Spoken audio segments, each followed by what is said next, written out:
William Wallace, known today as the hero of Scotland, was born in 1274. Very little is known about Wallace in his early years except for the fact that he was well educated by one of his uncles, and somebody would have also had to teach him his sword skills that he was so well at.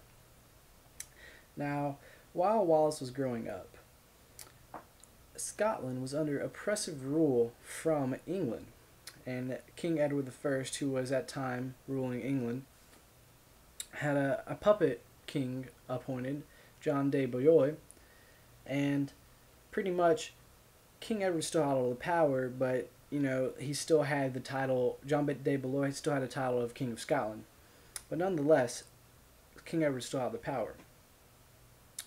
Now, everything was fine and dandy until about 1295.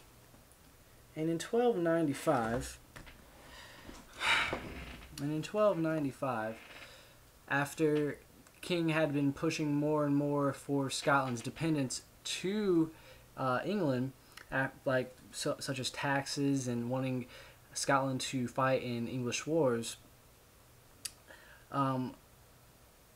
the Scottish citizens had persuaded John de Bouillon into a mood of war. And King Edward didn't really like this, so he invaded Scotland, invaded Berwick, where he slayed 8,000 Scottish citizens, and he moved on to other Scottish establishments and took them over and occupied them. Now, this was the last straw for Wallace and many other Scottish, and they went to the woods where rebellion was being formed. And in this rebellion, they had maybe only like 1,000 men at this time. But as time went on and they captured back the castles and the establishments that the English had been occupying, more and more people started to go to Wallace's aid and joining his resistance. The Scottish nobles, though, that's kind of iffy. They went back and forth between English and Scotland the entire time of this rebellion. But after about a year of all this fighting and winning back parts of Scotland, a major turning point in this rebellion was when King Edward really, really wanted to kill William Wallace, and so he sent a brigade of 50,000 troops of English and Welshmen to Stirling Castle. Now, Wallace heard about this, and so he took with his army to Stirling. And when they arrived there, they saw each other. The English were on one side with their 50,000 men, and Wallace had accumulated maybe 10,000 men at this time. And so they're watching, looking at each other from across the river. And Wallace knew that the only way that the English could get over was a very narrow bridge, wooden bridge, that only 2 horsemen could get across at a time. So Wallace waited patiently until maybe about 5,000 English had crossed the bridge, and he proceeded to slay them all and freaking massacred them. And as more came to their aid, they were too massacred. And so that led to the English retreat, and Wallace pushed forward and got back Stirling Castle and got back the Castle of Dunbar. And so those are the final 2 castles in the northern area that Wallace had to capture back.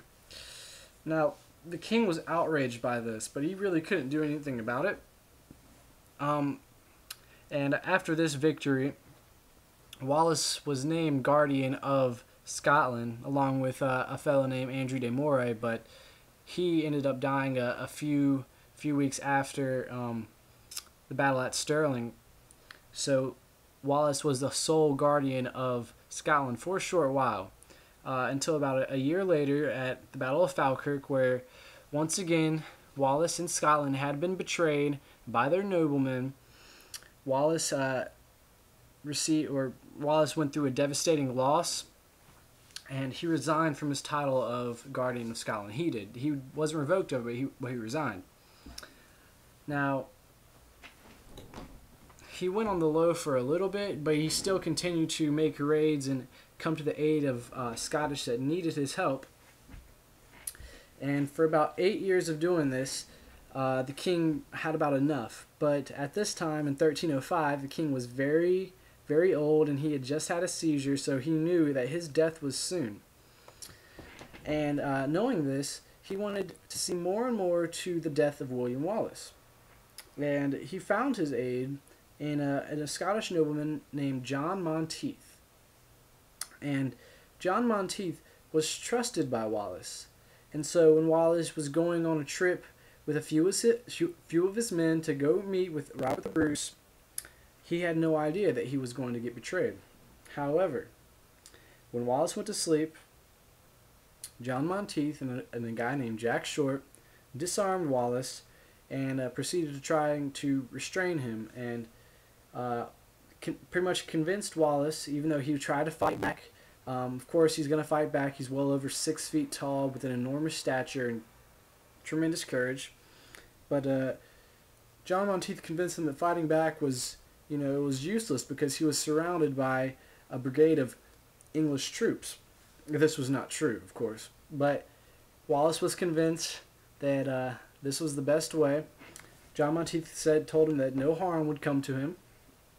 And so he finally submitted and allowed John Monteith to restrain him.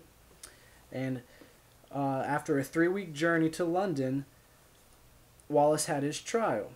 Now at this trial, he was committed of several crimes, including homicide and arson and sedition and treason and many more.